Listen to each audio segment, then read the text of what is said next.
my distinguished colleagues. My name is Honorable Obi Aguocha. I represent the great people of Iguano, Umuahia North, and Umuahia South Federal Constituency.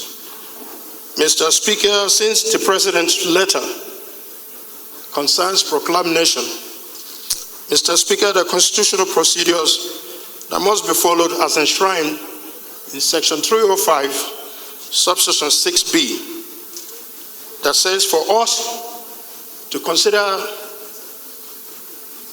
this President's request that this House must have two-thirds of members present. Mr. Speaker, may I please ask? We already have our attendance registers, Honorable colleague, Mr. and we will Speaker, rely on that to ensure. Mr. Speaker, this is a constitutional. Yes, Can we do a head count, Mr. Speaker? We ascertain that we have a quorum. Yes. We ascertain that we have. Yes, yes. Our attendance register will guide us accordingly, Honorable. Please. Sir. Our attendance registers will guide us accordingly. Members are still signing, and at the end of the day, we'll take attendance. Mr. Speaker, can that be made available now for the members to know whether we have formed a quorum? Whether we have formed a quorum, Mr. Speaker, as enshrined in the Constitution, Mr. Speaker, so that our deliberations are not going to be deliberations based on illegality. It is noted, Honorable. Please, you can sit down. Sit down, please. Your point of order is noted. Please sit down. I represent Abbas Federal Constituency. It's Uncle Me, I'm from Bayelsa State. Mr. Speaker, honorable colleagues, I also come under the same order as well as Order 4 of our standing rules. Mr. Speaker, why I'm coming again is simple. You are a man who have given leadership to this House.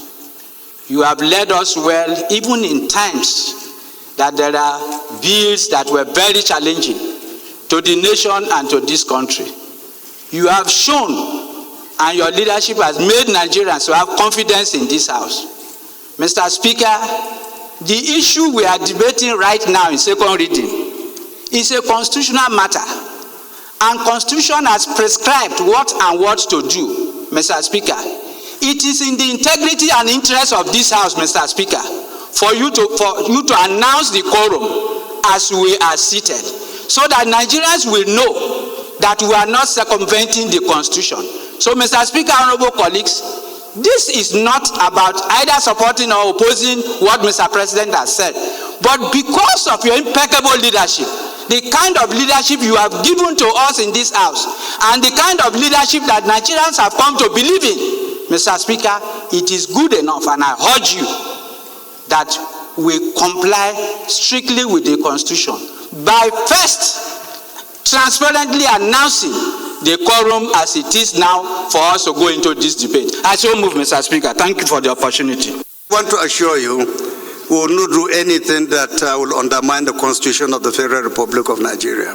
Whatever we are going to do today will be in total compliance. By all Nigerians and the international community that indeed there's a problem in Rivers State.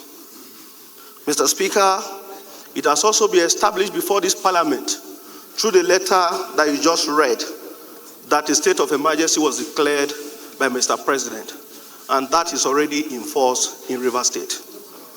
Mr. Speaker, this Parliament, when we came on board, was christening the People's House.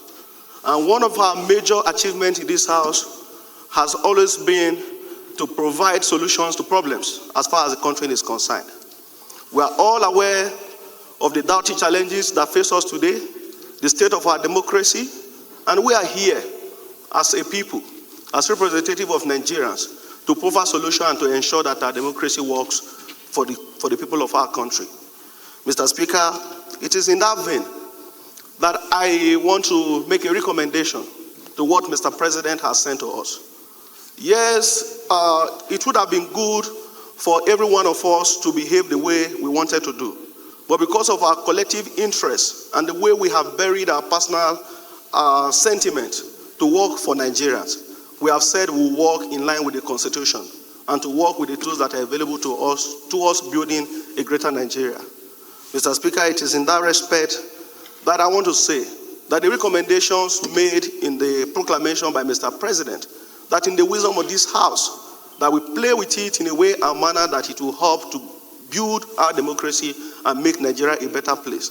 And my recommendation is that we have seen in time past when this country was at the point of precipice, where national committees were set up. And we have also seen in time past, even when there are no constitutional provision, the doctrine of necessity was invoked, to give life back to the country. And it is in that vein that this state of emergency has been declared in Rivers State, not because Mr. President hates any of the groups involved, but because Mr. President wants something better, for our country. So, Mr. Speaker, I want to recommend that a national committee be set up to comprise of the executive, members of the parliament, and eminent Nigerians, like we have seen in the past where during the election we had General Salam Abubakar and His Eminence Bishop Hassan Kuka coming together to ensure that there is peace across the country. That we make, as part of the recommendation to support the letter by Mr. President, that a committee of eminent Nigerians be set up to mediate, to ensure that there is peace in Rivers State. So that within the period of the emergency rule in Rivers State, the parliament, working with the executive and other eminent Nigerians, will ensure that we all work together to make sure that the things that led to the emergency rule in Rivers State does not resurface after a period of time. I so submit, Mr. Speaker. You say aye.